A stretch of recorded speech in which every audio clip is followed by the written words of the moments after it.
আসসালামু আলাইকুম রহমতুল্লাহ। আশা করি আপনারা সবাই ভালো আছেন।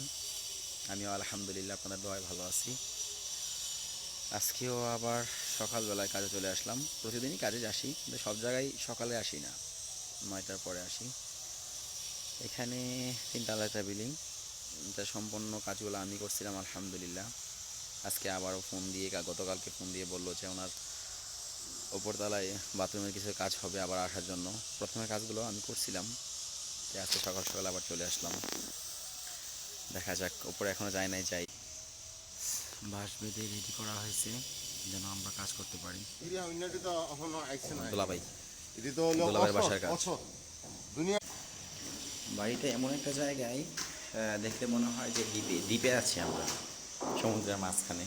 এরকম অনেকে বলে থাকে না যে আমরা দ্বীপে ঘুরতে যাব, এরকম পরিবেশে বাড়ি। বাড়ির আশপাশটা পরে দেখাবো আপনাদেরকে।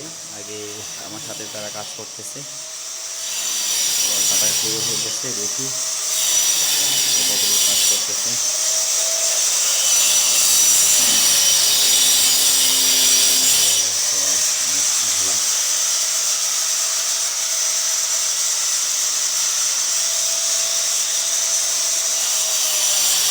মালিকে ওয়ালে পানি দেওয়া হয় না, সেখানে এখন ধরলাম। এখন আপনাদেরকে বাড়ির আশপাশটা না দেখালেই নয়।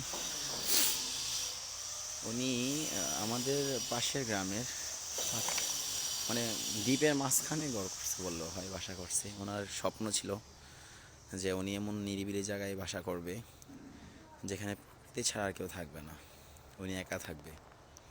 এমন একটা পরিবেশে ওনার স্বপ্ন উনি পূরণ করতে গিয়ে মানে এমন এক জায়গায় বাসা করছে যেখানে কেউ নেই উনি ছাড়া। ওনার দুই পাশে, বাসার দুই পাশে দুটা পুকুর আসছে। ওনার শখ ছিল মাছ চাষ করবে, শখ পূরণ করার জন্য শুধু এগুলো। আর বাসার চতুর্পাশেই আপনার শুধু ফলন্ত গাছ, যারা আসতেছে সবাই খাচ্ছে, কাউকে কখনো নিষেধ করতেছে না যে তোমরা খেতে পারবে না। আমরা এখানে আসি, আমরা অনেক কিছু খাই, কাজে আসছি। তার আগেও 1-1.5 মাস আগেও কাজে আসছিলাম, আজকে আবার আসলাম, ঘুরে দেখে আসলাম বাসায় কোনো খাবার আছে কি না। হ্যাঁ আছে আলহামদুলিল্লাহ, আমরা চাইলে আজকেও খেতে পারবো। আর এটা হচ্ছে ওনার ছাদের একটা রুম, পার্সোনালি ছাদে একটা রুম করতেছে শুধু বসে আড্ডা মারার জন্য, ফ্রেন্ড সার্কেলকে নিয়ে। থাকার মতো ওনার বাসায় কেউ নেই, থাকার মতো ওনার বাসায় ওরকম কেউ নেই, উনি আর ওনার ওয়াইফ ছাড়া।